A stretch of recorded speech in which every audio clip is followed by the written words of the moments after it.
হয় যে আমাদের শুভ মানসিকতা, শুভ বিচারে, শুভ কর্মে মানুষ সন্দেহ করেন, প্রশ্ন করেন, প্রমাণ চান, শুদ্ধতার পরীক্ষা দিতে বলেন। আর তখন নিশ্চিত রূপে কষ্ট হয়। আমরা ভাবি এটাই হলো জীবন। এত শুভ ভাবনা ভেবেও, শুভ কর্ম করেও মানুষ আমাদেরই সন্দেহ করেন। দুঃখ অবশ্যই হয়, কিন্তু দুঃখী হবার কোনো প্রয়োজন নেই। কেন নেই?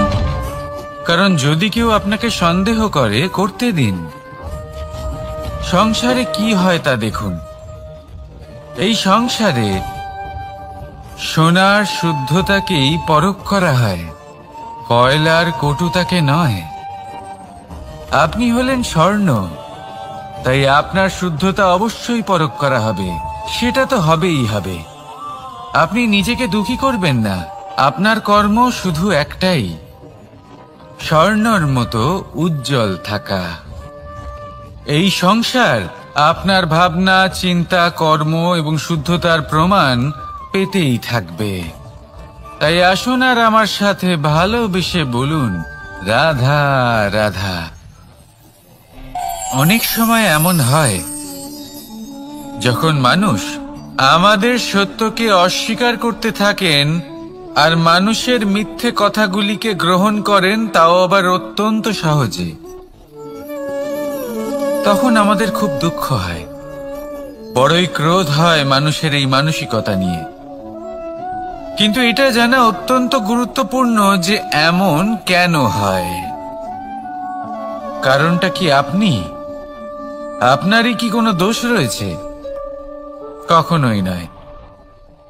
কারণ হলো এটা যে এই যে সত্য, এই সত্যের মূল্য অত্যন্ত অধিক। এতটাই অধিক যে অনেক সময় অনেক ধনী ব্যক্তিও এর মূল্য মেটাতে পারেন না। সেখানেই যদি মিথ্যের কথা বলি, তাহলে এর মূল্য অত্যন্ত কম। অত্যন্ত সহজে এই মিথ্যে সবার মধ্যে বিক্রি হয়। সত্যি বলতে এটা ভাবা আপনার কর্ম নয় যে লোকে কেন আপনাকে বুঝতেই পারেন না, আপনার সত্য কেন বুঝতে পারেন না।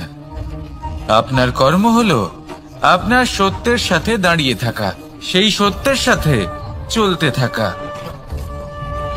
কারণ সত্য তার কাছেই আসবে যে সত্যকে খুঁজে নিতে চায়। নয়তো বেশিরভাগ মানুষ মিথ্যেকে নিয়েই প্রসন্ন রয়েছেন। আপনি সত্যের সাথে কর্মের পথে অগ্রসর হতে থাকুন। সত্য বেশি দিন লুকোনো থাকে না। সংসারের সম্মুখে এটা অবশ্যই একদিন আসবে, কিন্তু তখনও সেটা মানুষের ওপর সে বিশ্বাস করবে কি করবে না। আপনি কর্ম করতে থাকুন আর আমার সাথে ভালোবেসে বলুন, রাধা রাধা। জীবনে যখনই আমরা এমন কোনো পথে চলতে চাই যা মূলত কাঁটায় ভরা ছোট পাথর থাকে, যা বিঁধে যেতে পারে, তখন আমরা কি করি? আমরা পাদুকা ব্যবহার করি আর তারপরে আমরা খুব সরলভাবে সেই পথে অগ্রসর হতে পারি। কিন্তু যদি পাদুকা আর পায়ের মাঝে কোনো ছোট পাথরও এসে ফেসে যায়, তখন কিন্তু আমরা খুব কোমল পথও পার করতে পারবো না। কিছু বুঝলেন আপনারা? এর সারমর্ম হলো এটাই যে আমরা বাইরের যুদ্ধ জয় করতে পারি, সেখানে সফল হতে পারি, কিন্তু তার থেকেও অনেক বেশি গুরুত্বপূর্ণ আর অনেক বেশি কঠিন অন্তরের যুদ্ধ হয়। অন্তরের সমস্যাগুলি হয় লোভ, মোহ, ক্রোধ, লালসা, ভয়। যদি এইগুলি আপনার মধ্যে থাকে, তাহলে আপনি সংসারের যে কোনো স্তরে পৌঁছতে পারেন, অনেক বড় বড় যুদ্ধ জয় করতে পারেন, কিন্তু আপনি সন্তুষ্টি পাবেন না। তাই সর্বপ্রথম নিজেকে শুধরে নিন, তারপরে এই সংসারকে জয় করুন। তবে তার আগে আমার সাথে ভালোবেসে বলুন, রাধা রাধা। কখনো কখনো আমরা কোনো কাজ আরম্ভ করার বিষয়ে ভাবি, তারপর আরো ভাবি, তারপর আরো ভাবি, আর ভাবতেই থাকি। দেখুন, এটা কোনো অন্যায় নয় যে আমরা কোনো কাজ আরম্ভ করার পূর্বে তার বিষয়ে ভাবনা চিন্তা করছি, সেটা বোঝার চেষ্টা করছি, ঠিক আছে। কিন্তু সম্পূর্ণ সময় এই চিন্তায় ব্যর্থ করা উচিত নয়। যদি আপনি বেশি সময় লাগিয়ে ফেলেন, তাহলে সময় আপনার ওপর অবশ্যই রুষ্ট হবে। আর কেনই বা হবে না? আপনি সময় নষ্ট করছেন, আর সেটা উচিত নয়। দেখুন, নিশ্চিতভাবে ভাবনা চিন্তা করুন, বিবেচনা করুন, পূর্ণরূপে করুন, কিন্তু এটাও মনে রাখবেন যে উচিত সময়ের মধ্যে আপনাকে কর্ম আরম্ভ করতেই হবে। যদি ভাবতেই থাকেন, তাহলে কর্ম আরম্ভ করতে পারবেন না। আর এই সময় অত্যন্ত বলশালী। যদি একে সম্মান করেন, তাহলে তা আপনার সাথে থাকবে, আর যদি না করেন, তাহলে থাকবে না। আসুন সময়কে সম্মান করুন, আর আমার সাথে ভালোবেসে বলুন, রাধা রাধা। আপনি কখনো ভেবে দেখেছেন কি সেই জিনিস যা আপনাকে সামনে এগোতে বাধা দিচ্ছে? ধরুন, আপনি কোনো পথ দিয়ে যাচ্ছেন, পা মুচকে গেলে তা আপনাকে সামনে এগোতে বাধা দেয়। সেইভাবেই জীবনে ক্ষুদ্র চিন্তা আপনাকে সামনে এগোতে বাধা দেয়। দেখুন, যদি কোনো চাক থাকে যার মধ্যে ফাটল রয়েছে, তা আপনাকে ভালো মাটির পাত্র বানাতে দেবে না। ঠিক সেইভাবেই কাউকে ঈর্ষা করলে তা আপনাকে মহান হতে দেবে না। আমি উচ্চস্তরীয়, আরো নিচুতে রয়েছে, এই ভাবনা কখনোই আপনাকে উচ্চ স্তরে পৌঁছতে দেবে না। মন থেকে সকল বিকার, ঈর্ষা, মোহ, লোভ, লালসা এই সব ত্যাগ করুন। চিন্তা ভাবনাকে বড় করে তুলুন, ধন্যাত্মক বোধ জাগিয়ে তুলুন, আর সম্পূর্ণ সমর্পিত হয়ে কর্ম করুন। মহানুভবতা আর সাফল্য এই দুই আপনার পদানত হয়ে থাকবে। তাহলে আসুন আর আমার সাথে ভালোবেসে বলুন, রাধা রাধা। খুব বড় একটা প্রশ্ন করতে চলেছি, এই সংসারের সব থেকে বেশি সুখী কে? এবার কেউ বলবে সেই ব্যক্তি যিনি সব থেকে বেশি ধনী, যার কাছে সব থেকে বেশি ধন আছে, আভূষণ আছে, স্বর্ণ আছে। কেউ বলবেন কোনো রাজ্যের রাজা, কারণ তিনি শাসন করতে পারেন, তার আদেশ ছাড়া কোনো কাজ সম্ভব নয়, ইত্যাদি ইত্যাদি। এর উত্তর যদি আমি দিই, তাহলে এটুকুই বলবো, সংসারের সব থেকে সুখী ব্যক্তি হলেন তিনি যিনি সন্তুষ্ট। তার কাছে সন্তোষরূপী ধন আছে, যা তাকে সুখী রাখে। এবার এই সন্তুষ্টি, সেটা কিভাবে আসে জীবনে? এটা আসে ধৈর্যের কারণে। ধৈর্যের এই অনুভূতি অত্যন্ত শক্তিশালী। এই ধৈর্যই কিন্তু আমাদের ধরিত্রীকে ধরিত্রী মাতা করে তোলে, কারণ ধরিত্রী মাতা ধারণ করেন, সহ্য করেন, ধৈর্য ধরেন এবং নিজের কর্ম করতে থাকেন। সেটা ধৈর্যই ছিল মাতা সীতার মধ্যে, যা রাবণের অন্ত করে দিল। এই ধৈর্যের কারণেই নারায়ণ কুর্ম অবতার ধারণ করেছিলেন, বড় একটা পর্বতকে পৃষ্ঠে ধারণ করেছিলেন এবং সমুদ্র মন্থনকে সম্ভব করেছিলেন। সেই জন্য সর্বপ্রথম মনের মধ্যে ধৈর্যকে নিয়ে আসুন। এই ধৈর্যই আপনাকে সন্তুষ্টির পথে নিয়ে যাবে, আর এই সন্তুষ্টি আপনাকে লোভ, মোহ এবং লালসার পথ থেকে দূরে নিয়ে সুখের পথে নিয়ে যাবে। আর তখন এই মন প্রসন্ন হয়ে বলবে, রাধা রাধা। এই সংসারে এমন কখনোই হবে না যে আপনি কিছু একটা করলেন কিন্তু তার মূল্য আপনাকে দিতেই হলো না। যে কোনো কাজের জন্য, যে কোনো কর্মের জন্য আপনাকে মূল্য দিতেই হবে। প্রকৃতিও আমাদের এটাই শেখায়। আকাশে দেখুন সূর্যকে, প্রত্যেকদিন আমাদের প্রকাশ প্রদান করেন। এনাকে সূর্য নারায়ণ বলা হয়। ইনি কি মূল্য প্রদান করেন? নিজে জ্বলতে থাকেন। ধরিত্রী মাতা, এই ভূমি, ইনি কি মূল্য প্রদান করেন? প্রহার সহ্য করেন। আমরা এই ধরিত্রীতে প্রহার করে মাটি খুঁড়ে তাতে বীজ বপন করি, তবেই আমরা অন্ন লাভ করি, তবেই ফসল পাই। জীবনে যদি আপনাকে সফল হতে হয়, সম্মান পেতে হয়, যশ পেতে হয়, তাহলে আপনাকে মূল্য দিতেই হবে। যদি আপনি সাফল্য লাভ করতে চান, তাহলে দিন রাত আপনাকে ত্যাগ করতে হবে, যেখানে সমগ্র সংসার সন্তোষ অনুভব করছে আর আপনাকে করতে হচ্ছে পরিশ্রম। যদি আপনি সম্মান প্রাপ্ত করতে চান, তাহলে আপনাকে সেই সুখ ত্যাগ করতে হবে যা সবার কাছে রয়েছে। যদি আপনি যশ লাভ করতে চান, তাহলে নিজের অন্তরকে মেরে ফেলা আপনাকে শিখতে হবে, তবেই আপনি যশ লাভ করবেন। জীবনে শুধুমাত্র ধন মূল্যবান নয়, কিন্তু এই যে মূল্যের কথা আমি বলছি, সেটা যদি আপনি দিতে পারেন, তাহলে নিশ্চিত রূপে এটা আপনাকে আরো মূল্যবান করে তুলবে, নিশ্চিত রূপে গড়ে তুলবে। তাহলে এটাই করুন আর আমার সাথে ভালোবেসে বলুন, রাধা রাধা। असतो मा सद्गमय, तमसो मा ज्योतिर्गमय, मृत्युर्मा মৃতঙ্গময়। জ্ঞান সেটাই যা অসত্য থেকে সত্যের পথে চালিত করে। প্রকাশ সেটাই যা অন্ধকার থেকে আলোর পথে নিয়ে আসে।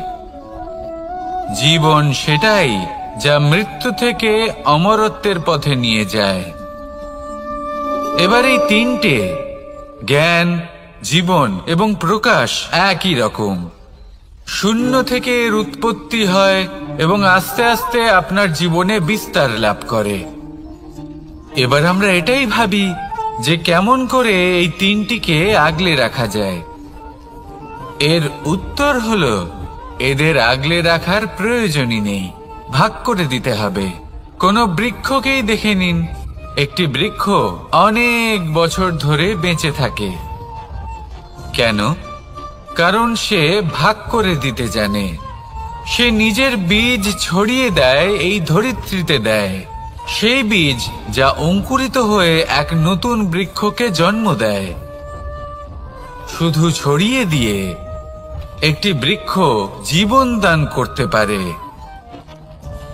যদি কোনো ব্যক্তি জ্ঞান ছড়াতে শিখে যান, যদি প্রকাশ, আলোর কিরণ ছড়িয়ে দিতে শিখে যায়, কোনো ব্যক্তি তার জীবনের সুখ ছড়িয়ে দিতে শিখে যান, তাহলে তিনি মৃত্যুর পরও মৃত হন না। এই ভাগ করে দেওয়ার সুখটাই কিছুটা আলাদা। এই সুখ অনুভব করুন আর আমার সাথে ভালোবেসে বলুন, রাধা রাধা। এই সংসারের সব থেকে বড় যুদ্ধ কোনটা? দেব-অসুরের যুদ্ধ যা অনেক বছর ধরে চলেছিল, নাকি রাম রাবণের যুদ্ধ, নাকি মহাভারত? না, সংসারের সব থেকে বড় যুদ্ধ হলো সেইটা যা নিজের সাথে লড়া হয়, নিজের মনের সাথে লড়া হয়, নিজের অন্তরের সাথে লড়া হয়। এটাই সব থেকে বড় যুদ্ধ। এবার নিজেই দেখুন আপনার সব থেকে বড় শত্রুকে। আপনার স্বার্থ, আপনার কামনাগুলি, আপনার অহংকারগুলি, যা আপনাকেই নষ্ট করে দেয়। যদি এদের ওপর আপনি বিজয় লাভ করতে পারেন, তাহলে ধরে নিন এই সংসারে সবার উপরে আপনি বিজয় লাভ করতে পারবেন। এই সংসারে কেউ আপনাকে পরাজিত করতে পারবে না, কিন্তু তার জন্য প্রয়োজন অনুভূতির। অনুভূতি ভালোবাসার, অনুভূতি অনুপ্রেরণার। যে ব্যক্তি ভালোবাসতে পারেন এবং প্রেরণা দিতে পারেন তিনি চিরকাল জয়লাভ করতে পারেন। নিজের কাছে ভালোবাসার এক অস্ত্র রাখুন আর প্রেরণার এক ঢাল। জীবনে কেউ আপনাকে পরাজিত করতে পারবে না। আসুন আর আমার সাথে ভালোবেসে বলুন, রাধা রাধা। মানুষ চিরকাল বড় মানুষ হয়ে উঠতে চায়, সবসময় সেই নিয়ে কল্পনা করে। কিন্তু প্রশ্ন হলো এটাই যে মানুষ বড় কখন হতে পারে? যখন সে ধনী হয়ে ওঠে, নাকি যখন তার কাছে সম্মান থাকে, নাকি যখন রূপবান হয় বা অধিক শক্তিশালী হয়? মানুষ বড় মানুষ তখনই হতে পারে যখন বিপদের সময় সে অন্য কোনো মানুষের পাশে এসে দাঁড়ায়।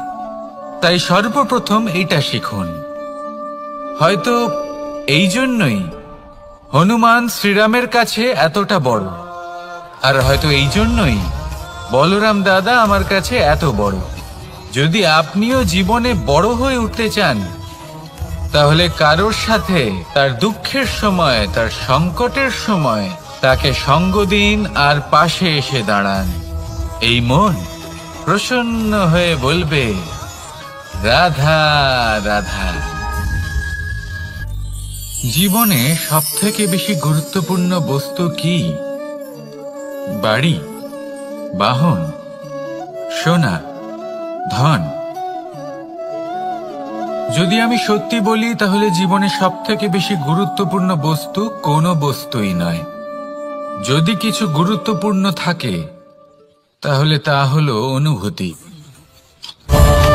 করুণা, মিত্রতা, মাতৃত্ব, বাৎসল্য, আর সবথেকে বেশি গুরুত্বপূর্ণ ভালোবাসা। নিজেদের এই জীবনে যদি আপনি শুধুমাত্র বস্তুর খেলাতে মেতে থাকেন তাহলে জীবনে আনন্দ কখনোই থাকবে না। নিজের এই জীবনকে অনুভূতির পীঠস্থান বানিয়ে তুলুন। এই মন প্রসন্ন হয়ে বলবে, রাধা রাধা। যখনই কোনো ঘূর্ণিঝড় আসে, কোনো প্রলয় আসে, তখন দেখবেন তা কত বৃহৎ প্রভাব ফেলে, কত বড় বিনাশ ঘটায়, বিধ্বংস সৃষ্টি করে। যখন বন্যা আসে তখন কত গভীর প্রভাব ফেলে, কত সর্বনাশ ঘটায়।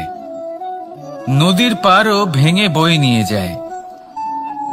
সেখানে কোনো গাছকে দেখুন, শান্তভাবে দাঁড়িয়ে থাকে, চুপ করে, আর নিজের কাজ করে, ছায়া প্রদান করে, ফল প্রদান করে, কোনো শব্দ না করেই নীরবে কর্ম করে। যদি নদীর কথা বলি, নদী যখন বয়ে চলে খেতে জল প্রদান করে, বনস্পতিদের প্রাণ প্রদান করে, আমাদের পানীয় জল দেয়। এত মহান কাজ করে কোনো শব্দ না করে, নীরবতার সাথে। এ হলো এক শিক্ষা যে এই সংসারে যারাই মহান কর্ম করেন তারাই নীরব থেকে সেই কর্ম করতে থাকেন, কারণ ওনারা জানেন যে গুরুত্বপূর্ণ প্রচার নয় বরং কর্ম। আর যারা রুদ্রের সাথে থাকেন, কোলাহল করেন, তারা শুধুমাত্র ধ্বংসই করেন। এবার আপনি মৌন থেকে শুধুমাত্র কর্ম করে মহান হতে চান, নাকি রুদ্রের সাথে থেকে বিধ্বংস ঘটাতে চান? সিদ্ধান্ত আপনারই। আসুন আর আমার সাথে ভালোবেসে বলুন, রাধা রাধা। আপনি জীবনে কি হবেন সেটা আপনার পরিশ্রম, আপনার নিরন্তর প্রয়াস আর আপনার নির্বাচিত দিশার উপর নির্ভর করে না। এটা নির্ভর করে আপনার সঙ্গতির উপরেও। এই সঙ্গতি যা হলো অত্যন্ত গুরুত্বপূর্ণ। প্রকৃতিও আমাদের এটাই শেখায় বিভিন্ন উদাহরণ দিয়ে। যদি আপনাকে একটা উদাহরণ দিই, কখনো বাতাসের প্রবাহ লক্ষ্য করবেন। এই বাতাসের প্রবাহ যখন কোনো পুষ্পকে স্পর্শ করে সেও সুগন্ধে পরিপূর্ণ হয়ে যায়। এই বাতাসের প্রবাহ যখন কোনো নালীর উপর দিয়ে প্রবাহিত হয় তখন সেও সুগন্ধহীন হয়ে যায়। এ সঙ্গতির প্রভাব যা মানুষকে কোথা থেকে কোথায় নিয়ে যেতে পারে আপনি জানতেও পারবেন না। এ হলো সঙ্গতির প্রভাব, যেখানে চানার সাথে গুড়ও মিশে যেতে পারে। এ হলো সঙ্গতিরই প্রভাব, যেখানে একটা সাধারণ পাথর স্বর্ণের সাথে মিশে গিয়ে একটা রত্নে পরিণত হতে পারে। তাই এই সঙ্গতির বিষয়ে বিশেষ খেয়াল রাখবেন। আপনি কার সাথে মিশছেন, কি বলছেন, কি শিখছেন, আপনার অস্তিত্বের উপর তাদের কি প্রভাব পড়ছে সব লক্ষ্য করবেন। আর আমার সাথে ভালোবেসে বলবেন, রাধা রাধা। কর্ম এবং ফল। মানুষের স্বভাব হলো এটাই যে তিনি নিজের প্রত্যেক পরিশ্রমের প্রতিফল প্রার্থনা করেন। বেশিরভাগ সময় এই ফলাফলের চিন্তা করতে করতে, কল্পনা করতে করতে উনি কর্ম করতে থাকেন যে আমি এই কাজটা করলে এই ফল পাবো। সেই সব কল্পনা করতে থাকেন যা না তার হাতে আছে, না আছে অধিকার, আর না আছে নিয়ন্ত্রণ। উনি শুধু নিজের কর্ম করতে পারেন। উনি কি ফল পাবেন তা তার হাতে কখনোই নেই। তাই আপনিও শুধুমাত্র কর্ম করতে থাকুন, ফলের চিন্তা করবেন না। মনে রাখবেন, শিকড় এবং শাখা যেভাবে একে অপরের সাথে জড়িয়ে, সেইভাবেই একে অপরের সাথে জড়িয়ে কর্ম এবং ফল। যেরকম কর্ম আপনি করবেন সেরকম ফল আপনি অবশ্যই পাবেন। তাই এই ফলের আশায় কর্মের সময় কখনোই নষ্ট করবেন না, কারণ যে ব্যক্তি সময় নষ্ট করেন সময় সেই ব্যক্তিকে অবশ্যই নষ্ট করে দেয়। কর্ম করুন নিঃস্বার্থভাবে, ফলের চিন্তা করবেন না। আর আমার সাথে ভালোবেসে বলুন, রাধা রাধা। কর্ম এবং ফল। দেখতে গেলে এই সমস্ত ব্রহ্মাণ্ড এই দুইয়ের মাঝেই স্থির হয়ে আছে। মানুষজন কর্ম করেন ভালো ফল লাভের আশায়, আর ভালো ফল লাভের আশায় উনি এটাই ভুলে যান যে উনি যে কর্ম করছেন তা কি করছেন। আমি বলেছিলাম কর্ম করুন ফলের চিন্তা না করে, কিন্তু কি কর্ম করছেন সেই বিষয়ে ভাবাটাও অত্যন্ত আবশ্যক। নয়তো অনেক সময় আমরা এমন কর্ম করে ফেলি যা না চাইতেও বিষে পরিণত হয়, যা হয়েছে দুঃশাসনের সাথে, দুর্যোধনের সাথে, গুরু দ্রোণের সাথে। একজনের মানসিকতা উচিত ছিল না, একজনের বিবেক উচিত ছিল না, আরেকজন যে পক্ষ নির্বাচন করেছিলেন সেই পক্ষ উচিত ছিল না। আর যা কিছু ওনাদের সাথে হলো, আপনার, আমার, আমাদের সকলের সাথে তা হতে পারে। আমি বলেছিলাম কর্ম করুন, ফলের চিন্তা করবেন না, কিন্তু এই কর্মের বিষয়ে বিচার করে দেখাটাও ততটাই আবশ্যক। দেখুন, কর্ম করার উচিত প্রক্রিয়া ফলের চিন্তা না করা, কিন্তু যদি আপনার কর্ম শুভ হয় তাহলে তার ফলও নিয়তি আপনাকেই দেবে। সর্বদা কর্ম করার সময় এটা ভাবুন যে আপনার এই কর্ম এই সংসারকে, এই সমাজকে, আপনার পরিবারকে, আপনার আশেপাশের মানুষজনকে কোন দিশায় নিয়ে যাবে। যদি এটা সবার জন্য মঙ্গলময় হয় তাহলে কর্ম করতে থাকুন। আর হ্যাঁ, নিশ্চিত রূপে ফলের চিন্তা করবেন না। আসুন আমার সাথে ভালোবেসে বলুন, রাধা রাধা। বটবৃক্ষের বীজ সর্ষের দানার থেকেও ছোট হয়, কিন্তু যখন তা নিজের রূপ ধারণ করে তখন তা বিশাল বৃক্ষের আকার ধারণ করে, যা সহস্র বছর ধরে বেঁচে থাকে, ছায়া প্রদান করে, পাখিদের আশ্রয় প্রদান করে, আর দেয় পথচারীদের বিশ্রাম করার স্থান। কেন? কারণ সেই ছোট বীজ তা মাটির ভেতরে গিয়ে নিজের খোলস ত্যাগ করে। অন্ধকারে থাকে সে, যতই আলো আসুক না কেন, যতই বর্ষা আসুক না কেন, সব সহ্য করে। আর তারপরে একটা চারা গাছ অঙ্কুরিত হয়, তারপর ধীর গতিতে একটা বিশাল বৃক্ষতে পরিণত হয়। দেখুন, জীবনে কঠিন সময় আসে, এই জন্য নয় যে আপনি হার মেনে নেবেন, এই জন্য আসে যাতে আপনি ভবিষ্যৎ নির্মাণের জন্য নিজেকে তৈরি করতে পারেন। যদি কঠিন সময়ে আপনি ওই বীজের মতো দৃঢ় হয়ে থাকতে পারেন, তাহলে আপনিও একদিন সেই বিশাল বৃক্ষের মতো নিজের অস্তিত্ব গড়ে তুলতে পারবেন, যা সহস্র বছর পর্যন্ত মনে রাখা হবে। আসুন আমার সাথে ভালোবেসে বলুন, রাধা রাধা। এই ব্রহ্মাণ্ড কত বৃহৎ, তাই না? যার সম্মুখে এই পৃথিবীকেও একটা বিন্দুর মতো মনে হয়। আর এই পৃথিবীতে আমরা কে হই, আমাদের আকার কিরকম, আমাদের অস্তিত্বই বা কি? যখন আমরা এভাবে ভাবি তখন মনে হয় আমরা কিছুই নই। তা আমরা যখন কিছুই নই, তাহলে আমরা এত চিন্তা করি কেন? কি ভেবে ভয় পাই? কাকেই বা এত ভয় পাই? কে আমাদের মারতে পারে আর কেই বা আমাদের জন্ম দেবে? আত্মার আসলে না কখনো জন্ম হয় আর না কখনো মৃত্যু। আত্মা শুধুই শরীর বদল করে।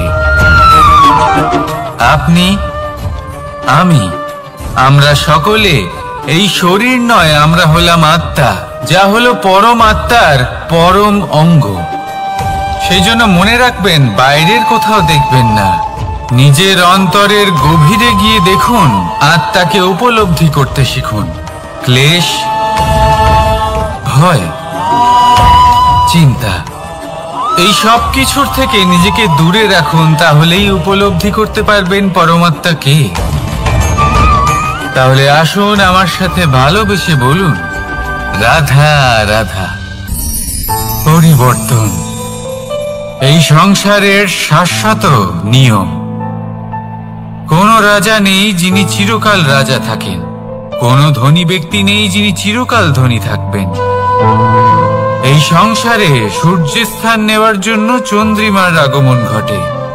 কোন স্থান যাকে পতিত বলা হয়েছিল, সেখানে মহল তৈরি হয়েছে।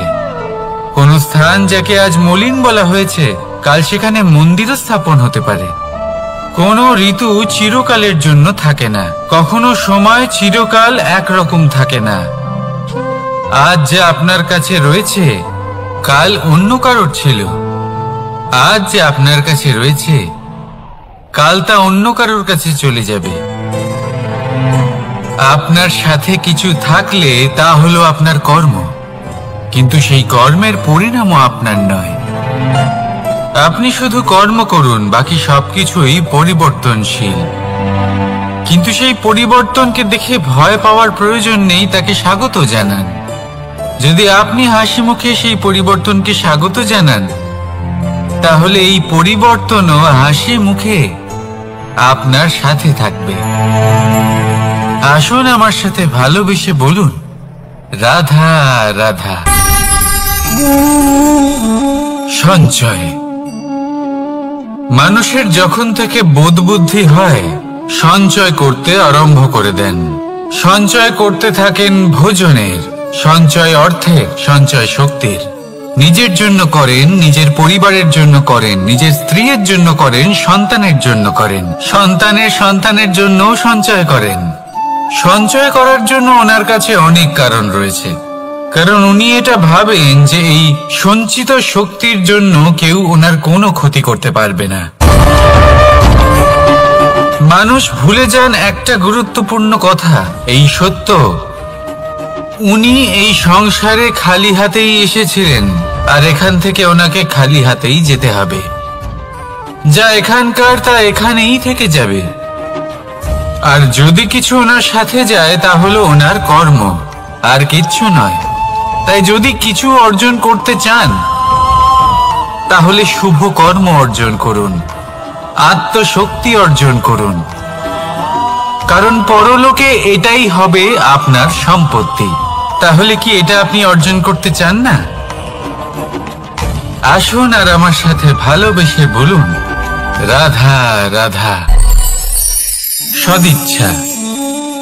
দেখতে গেলে 3 অক্ষরে তৈরি এই শব্দ, কিন্তু সমস্ত ত্রিলোক তার উপরেই আধারিত। আপনি এই সংসারে এসেছেন, তখন অবশ্যই শ্বাস নেবেন, কিন্তু তার বদলে আপনাকে কিছু তো দিতেই হবে। আপনার উপর নির্ভর করছে আপনি কি দেবেন। কি দেবেন এই সংসারকে, এই সমাজকে, নিজের পরিবারকে, আর তার বদলে কি নেবেন? যশ নাকি অপযশ? দেখুন, এক ছিল রাবণ, যে কিনা সমুদ্র পার করল সীতাকে অপহরণ করার জন্য, আর এক ছিলেন রামচন্দ্র, যিনি সমুদ্র পার করেছিলেন, সেতু বানিয়ে গিয়েছিলেন সীতাকে ফিরিয়ে নিয়ে আসার জন্য। দুজনেই সমুদ্র পার করেছিলেন, শুধু পার্থক্য ছিল সদিচ্ছাকে বোঝার লক্ষ্যের। অনেক মানুষের যাত্রা একরকম হতেই পারে, কিন্তু আনন্দ তখনই লাভ করবেন যখন লক্ষ্য শুভ হবে, মহান হবে। এই লক্ষ্য দিয়ে এই সংসারের কল্যাণ হবে এবং মানুষের সম্মান হবে। যদি আপনার সংকল্প উচিত হয়, তাহলে আপনার লক্ষ্য উচিতই হবে, নয়তো শুধুমাত্র বিনাশ হবে। আর উচিত এটাই হবে যে বিনাশের হাত থেকে যেন নিজেকে বাঁচানো যায়, কি বলেন? তাই জীবনে যে লক্ষ্য স্থির করছেন, মনে রাখবেন তা যেন শুভ লক্ষ্য হয়। যদি এরকম হয়, তাহলে আপনার যাত্রা, আপনার জীবন দুটোই শুভময় হবে। আসুন আর আমার সাথে ভালোবেসে বলুন, রাধা রাধা। সুরক্ষা। এই সুরক্ষা আসলে কি?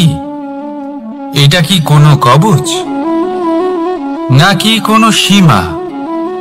এই সুরক্ষা আসলে অন্য কিছু। আমাদের মাতা পিতা, আমাদের প্রিয়জন, আমাদের বন্ধু, এই সমাজ, আমাদের শুভাকাঙ্ক্ষী, আমাদের আত্মীয়, এনারা সবাই আমাদের জীবনে কোনো না কোনো ভাবে সুরক্ষা দিয়ে থাকেন, একটা কবচ দিয়ে থাকেন কোনো না কোনো রূপে। কিন্তু দেখতে গেলে আমাদের পরাক্রমের পথে, আমাদের বীরত্বের পথে, আমাদের সাহসের পথে এই সুরক্ষাই সব থেকে বড় বাধা হয়ে দাঁড়ায়।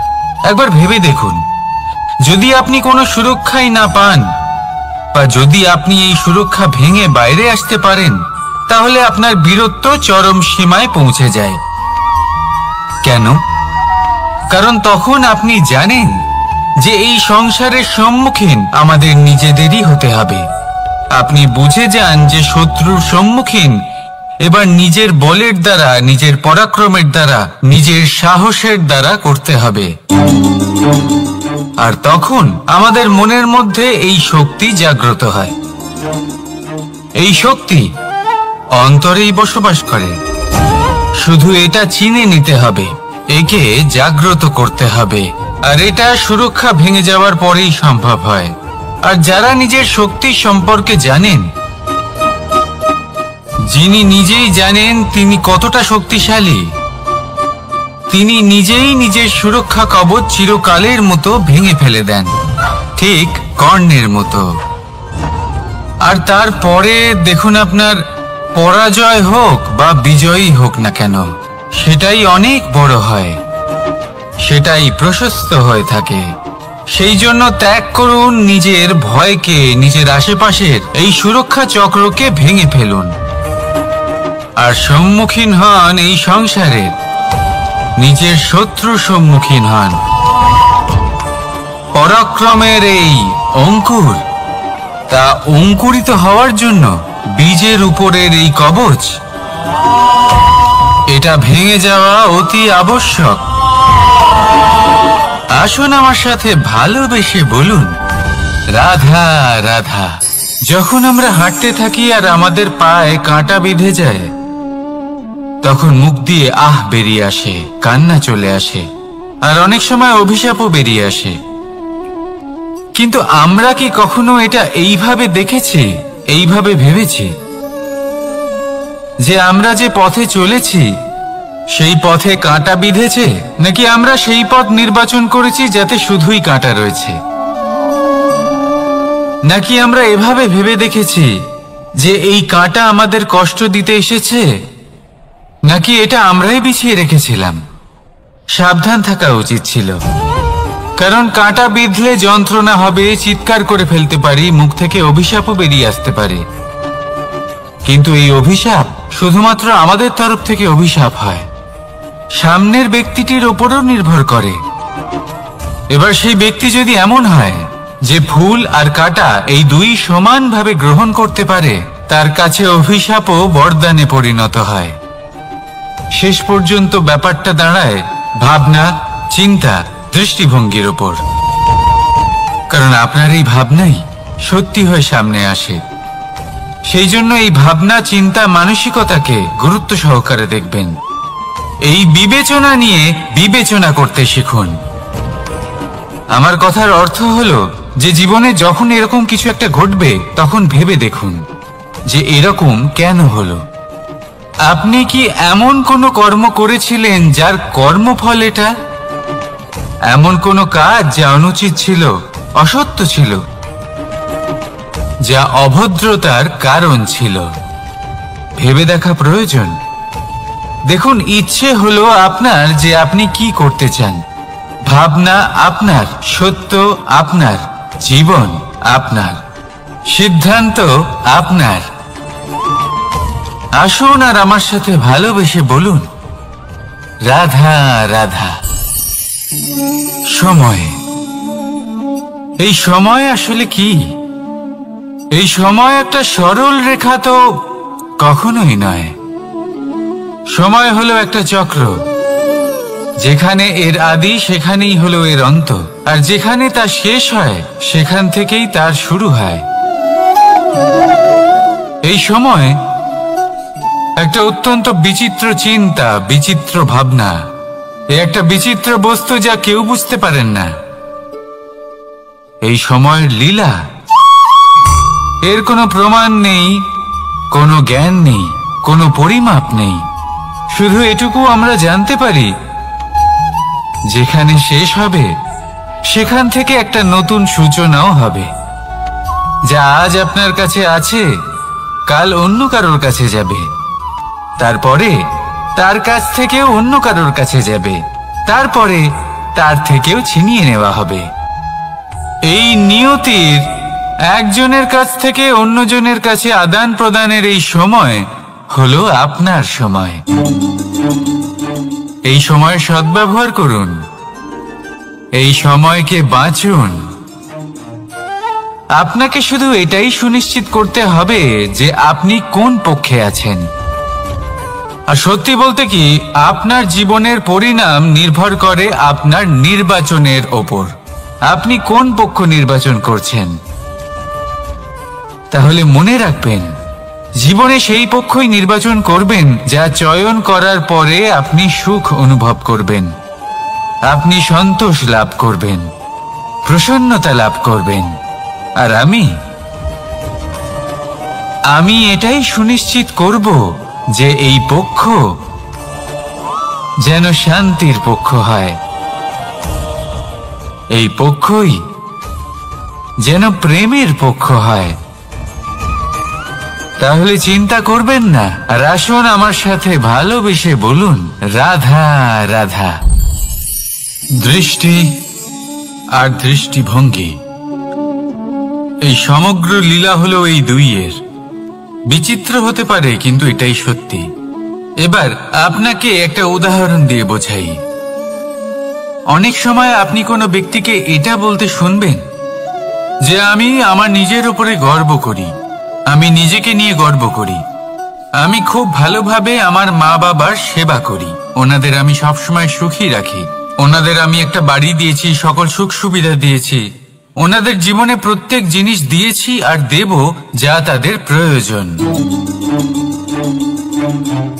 এবার আমাকে বলুন যে আপনি কে হন? আপনি হলেন সেই বীজ যা আপনার মাতা পিতা রোপণ করেছেন। আপনার মা বাবাই আপনাকে এই সংসারে জন্ম দিয়েছেন। এবার এইসব কথার কি তাৎপর্য? এই হলো সেই ব্যক্তির দৃষ্টিভঙ্গি। এবার দেখা যাক এই প্রকৃতি আমাদের কি শেখায়। কখনো কোনো গাছকে দেখবেন, যখন সেই গাছে ফল আসে, সে মালিকে এটা বলে না যে দেখো আমি তোমাকে ফল খেতে দিচ্ছি।